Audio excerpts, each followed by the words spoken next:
now we will discuss the different parts of Sangam age society. There were different sections in society based on Varnashramas, just as Vedic age, Brahmins, Kshatriyas, Vaishyas and Shudras. Chola kings gave importance for the development and education, and women held high status. But here some of the historians are there, those who have given different names for the divisions: Anthanar, Arasar, Veslayar and Velalar. Another Sangam work, Ponnanaru, mentions the different types of name of Tamil tribes: Thudiyan, Pannanan, Pariyan, Kadambam. Now Tinai, different types of lands were there. Based on that, the names of the lands were given. Kurunji means where the main occupation was hunting and honey collection, and the main deity was Murugan. Palai, chief deity was Koraval, occupation was robbery. Mulai, chief deity was Mayon, means Vishnu, and the chief occupations were cattle rearing and they deal with dairy products.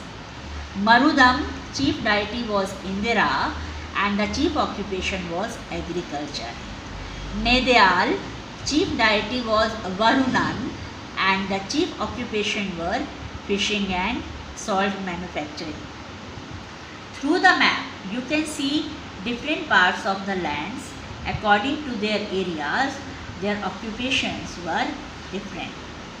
Now comes art and architecture, which was very famous during Cholas especially.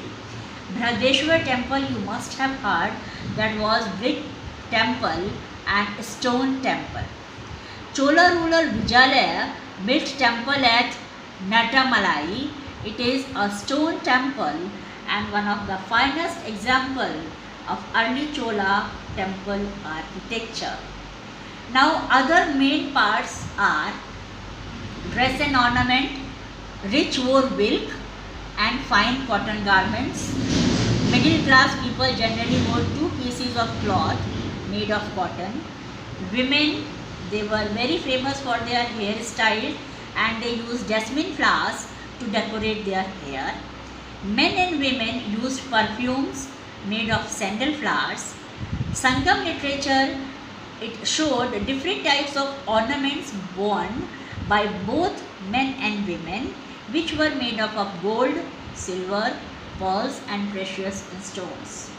Poor people also wore the ornaments which were made of shells and beads. Poetry, music, dancing were popular. Liberal donations were given to the poets by the kings. Royal courts were there called Pannar and Viraliyar. They were expert in folk songs. The art of music and dancing were highly developed during this time. Variety of yas and drums were referred to in the Sangam literature. Dancing was performed by Kanigayar. Kothu was the most popular entertainment of the people. Position of women.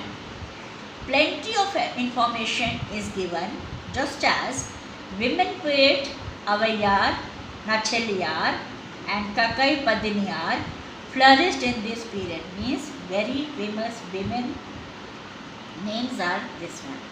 Courage of women was also appreciated in many poems. Karpu or chaste life was considered the highest virtue of women. They were allowed to choose life partners. The life of widows were miserable.